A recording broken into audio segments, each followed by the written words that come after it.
Hey guys, Shadow Fox here and welcome back to another episode from the Island Nowhere server. So firstly, apologise for the last episode. You can probably hear the difference now. I've moved back over to my old headset, so the microphone volume has returned to normal. Oh, and there goes the TNT chamber.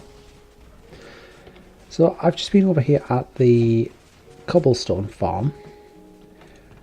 Just AFKing a little bit. As you may remember in the last episode I mentioned that I was going to need a lot of stone so I can start building up the mountains around the basin that I've dug out. Now, cobblestone's all well and good, but that's kind of not what I want. What I need is stone. Now obviously I can smelt all this down. We do have a industrial kind of super furnace over at the spawn area, which has around 50 furnaces in, I think, so it's incredibly quick. You know, about 3-4 times faster than the one I've got at my base. However, there's still one issue with it. That issue is fuel.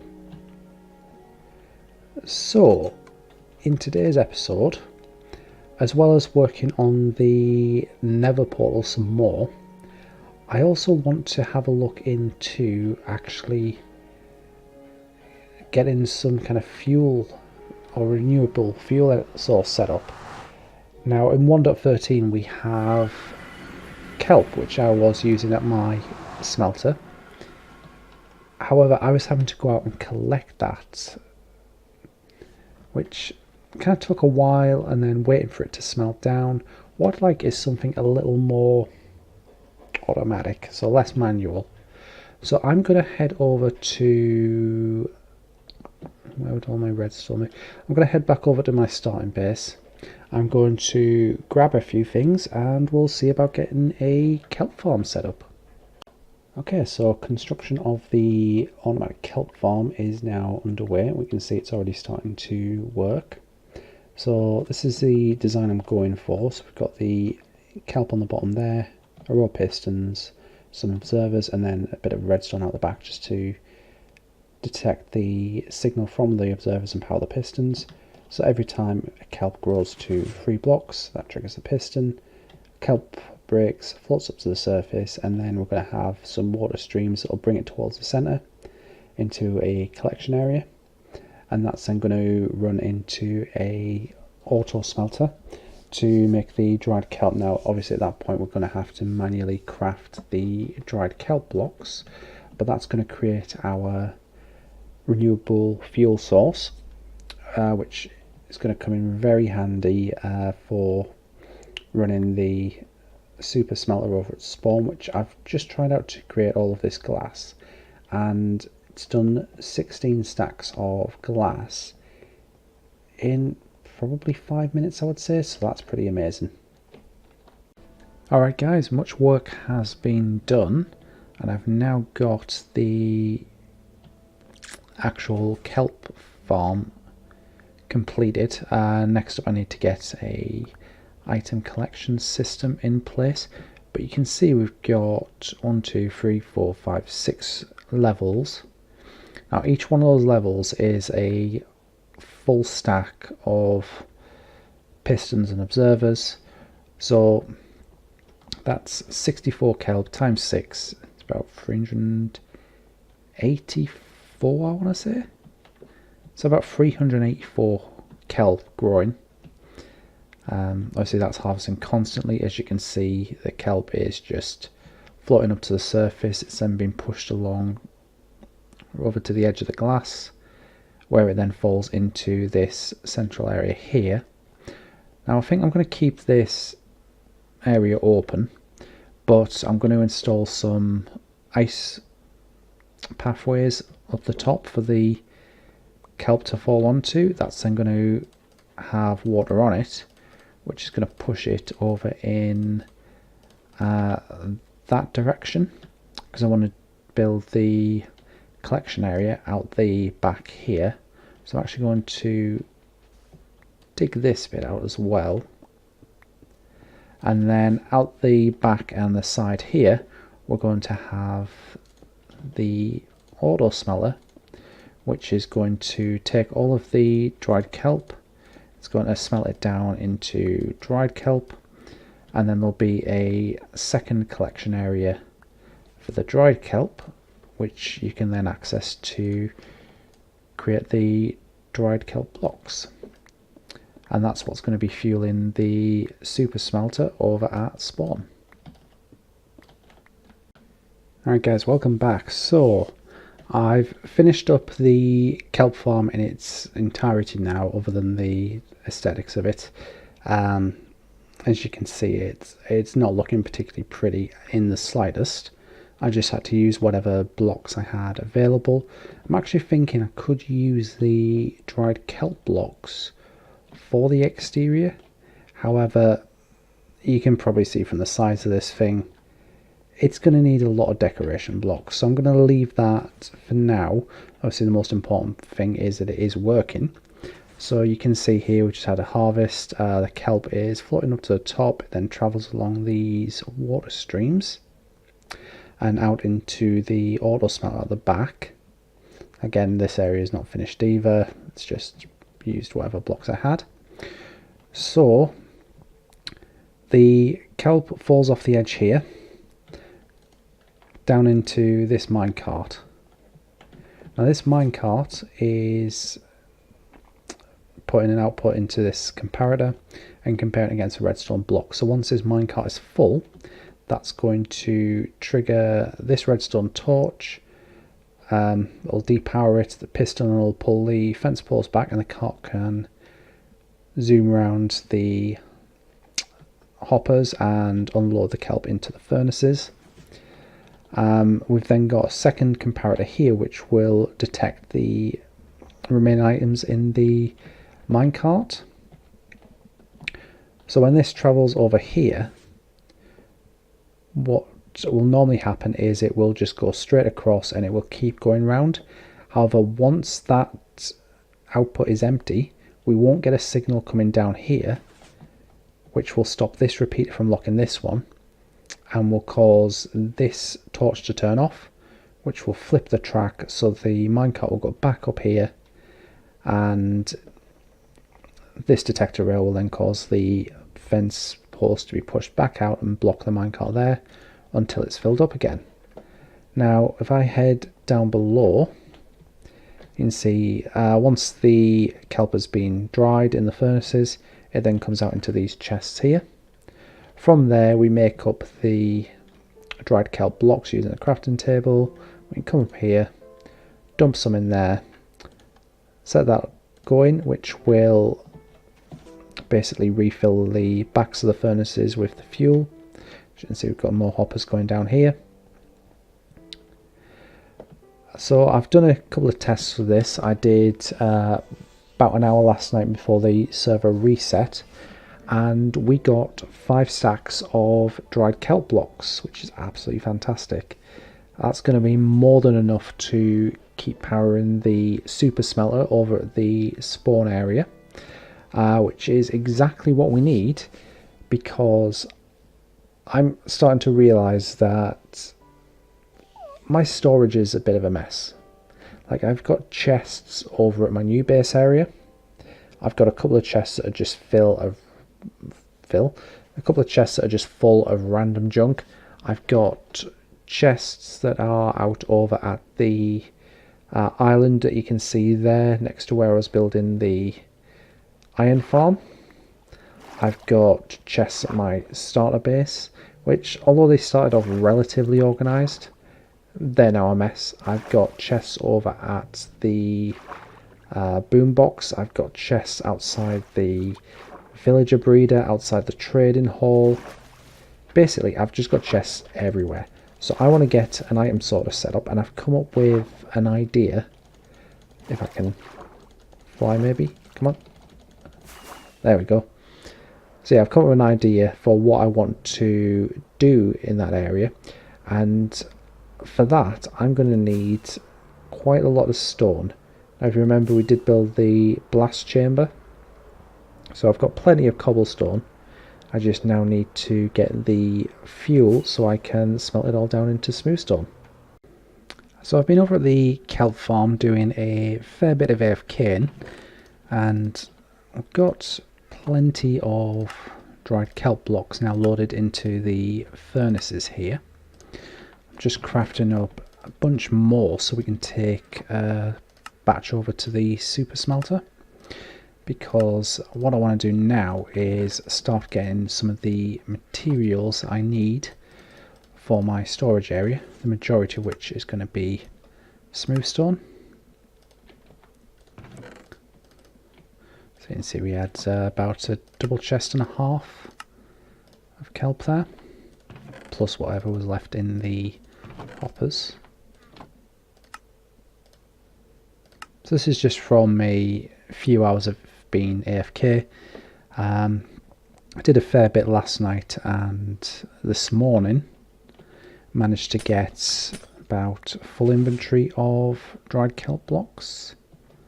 So let's head over to the super smelter now.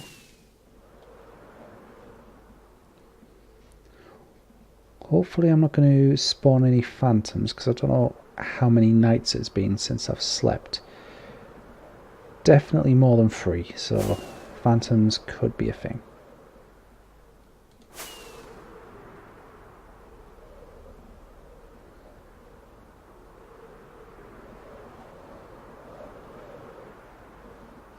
Now, do we have a bed over here? I thought we did.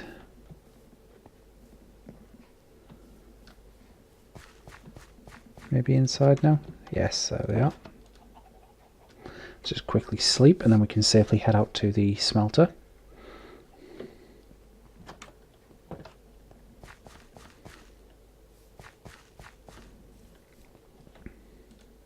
Okay, so you can see the last lot of dried kelp we dropped over here. So we've got almost a full chest. Now what I need to do is head back to the main base area, grab some shulker boxes.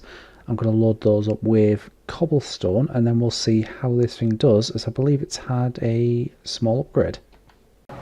Alright, so I've just got back from my mining trip, and also done a bit of AFKing at the blast chamber.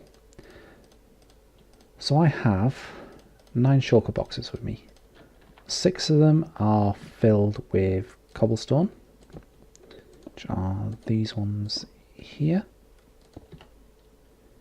and then 3 that are filled with sand.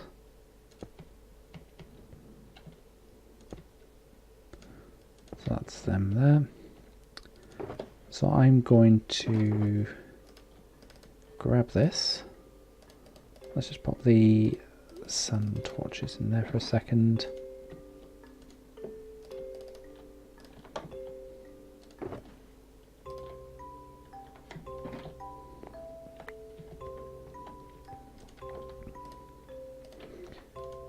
Okay, the kelp blocks are already in, so let's set these going. And the furnaces are now lighting up. Looks like they've got a bit of coal in already. So the items will be coming up here. So let's just take a quick look and see how this is doing. Should be coming through very soon. There we go. That's awesome. So that's what, a couple of items per second? Probably more than that, actually.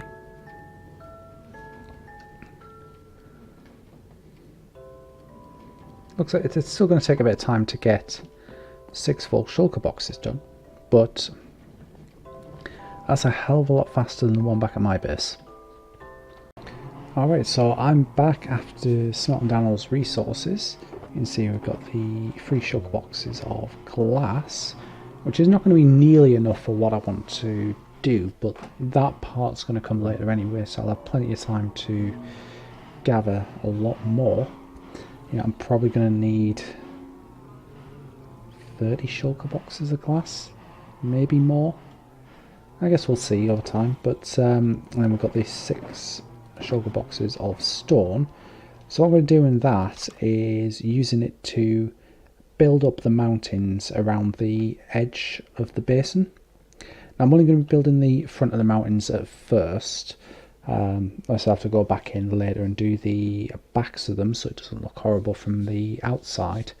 But one thing I am intending for this base is it should only be accessible through either a small tunnel through the mountain or through the nether portal, so you should not be able to fly into this place.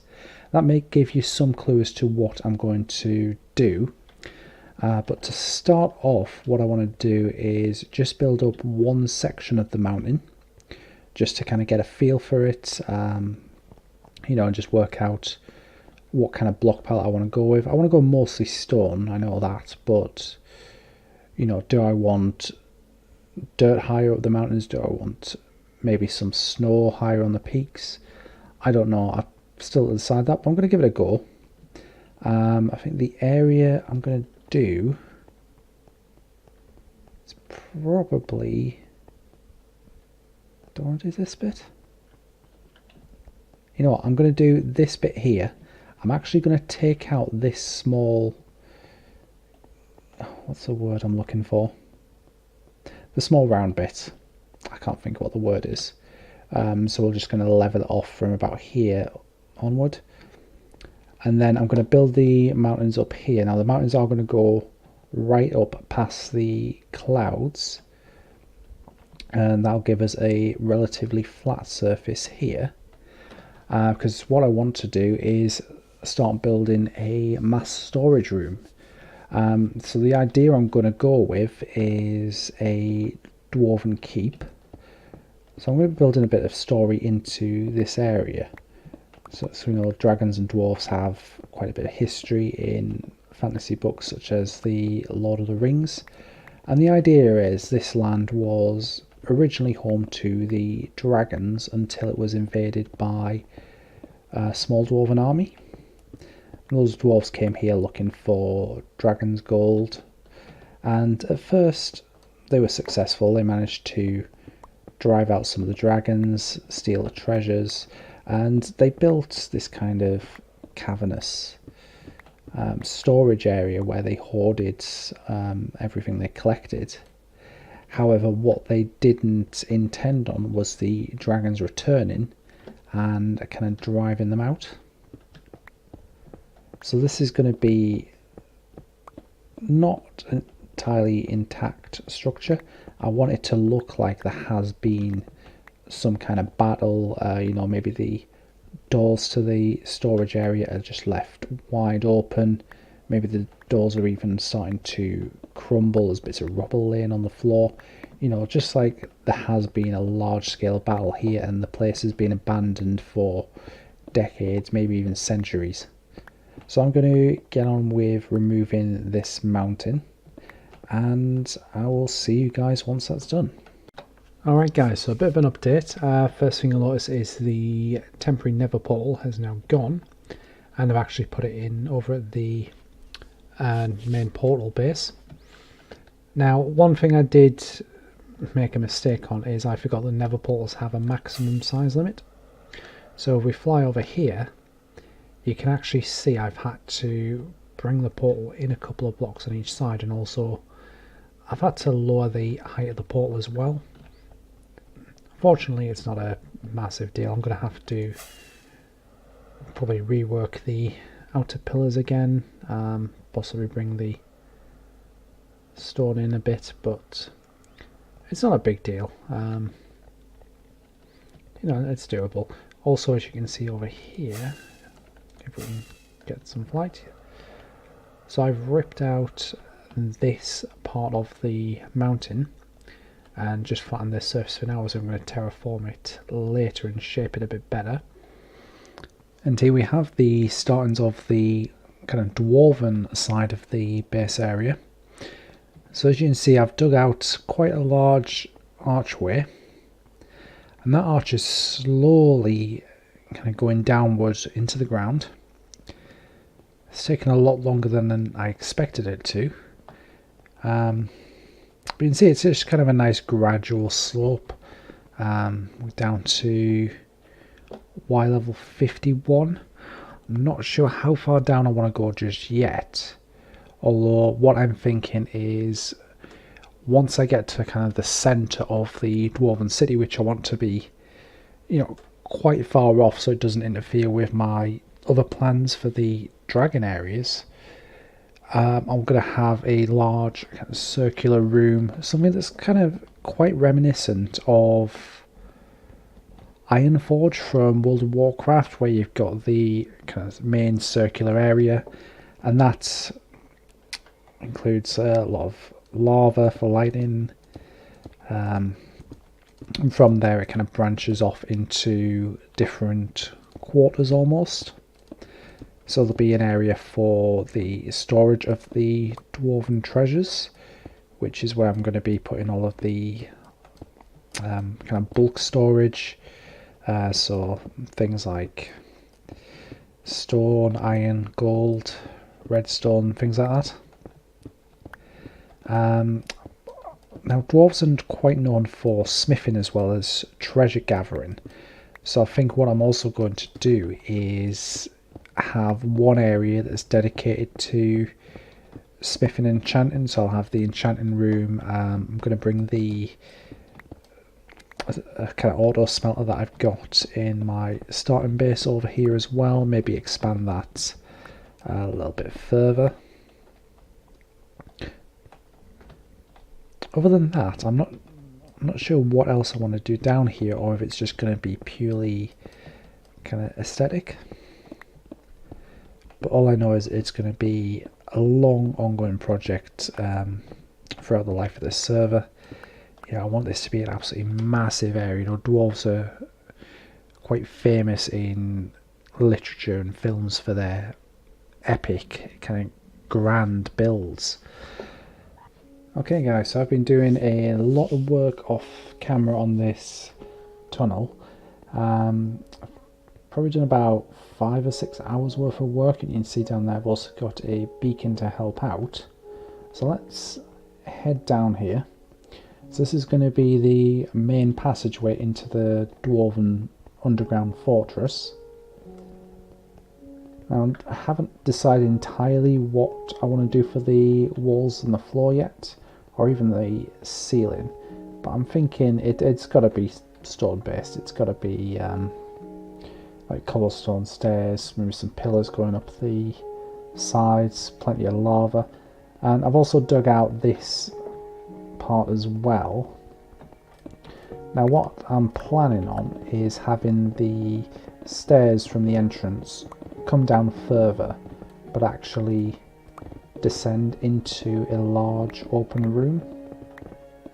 So let's just finish digging this out.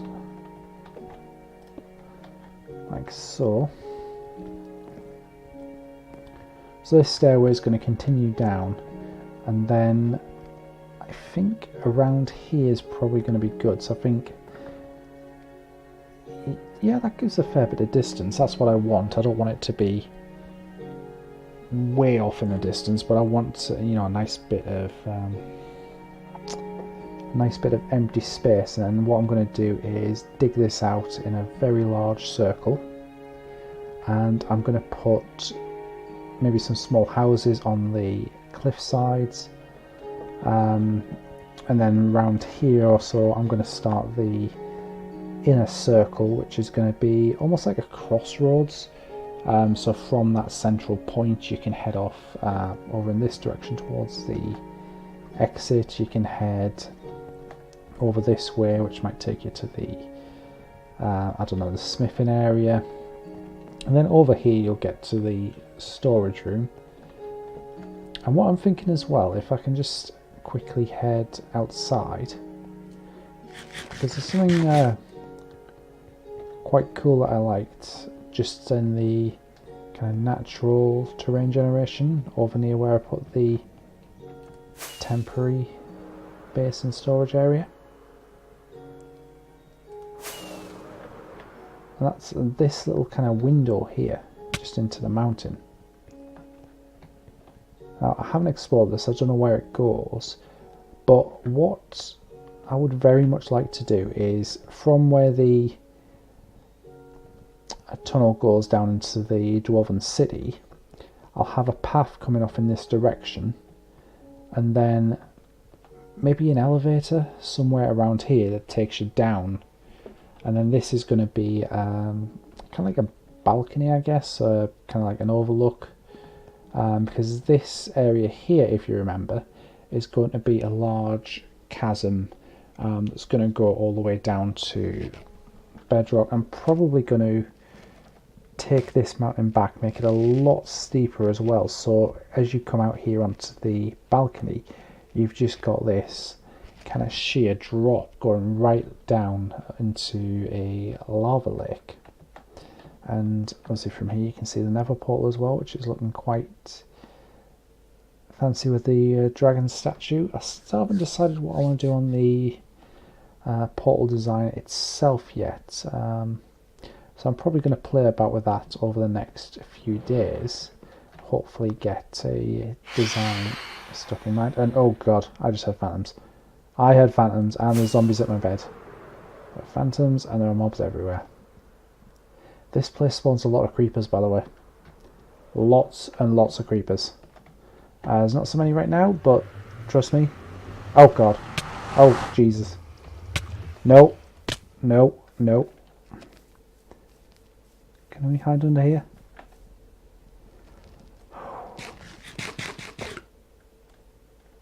Let's see if we can get a lift off.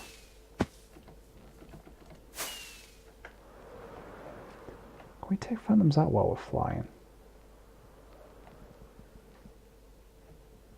Actually, where are they? I don't see them anywhere. Let's see if we can quickly jump through the portal to safety.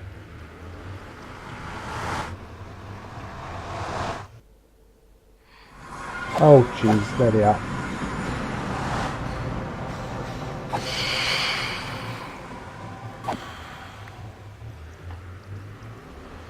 Oh well. Gets us a couple of phantom membranes, I guess. Let's see if we can get back to our base and to a bed.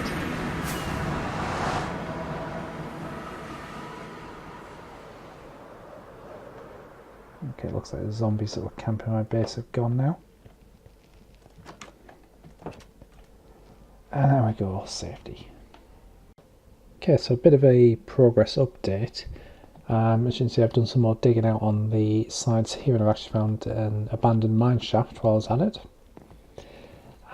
Brought the beacon down here as well. This is now marking the centre of the circular area that I was talking about earlier. And you can see I've actually got the kind of outlining for the main platform. So what I need to do next is start working out kind of what the total dimension of this thing's going to be. I also need to start planning where I want the storage room, as I'm massively running out of chest space, and I don't want to just put more chests down all over the place and end with them filled with junk. So what I want to do is, I think I'm going to take the storage area in this direction. So I'm going to measure out the distance from the centre here over to, I don't know if I want to go, I think I want to go right up to where the wall is. So let's have a look. That's 1393, and then if we head down to the beacon,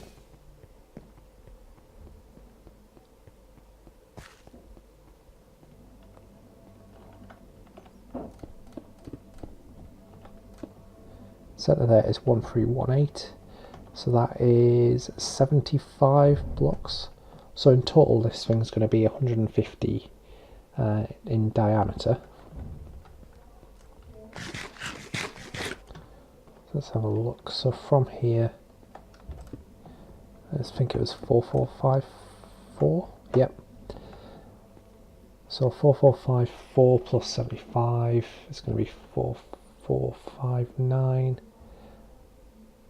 4529. So I'm going to start digging out in this direction from here until we reach that spot.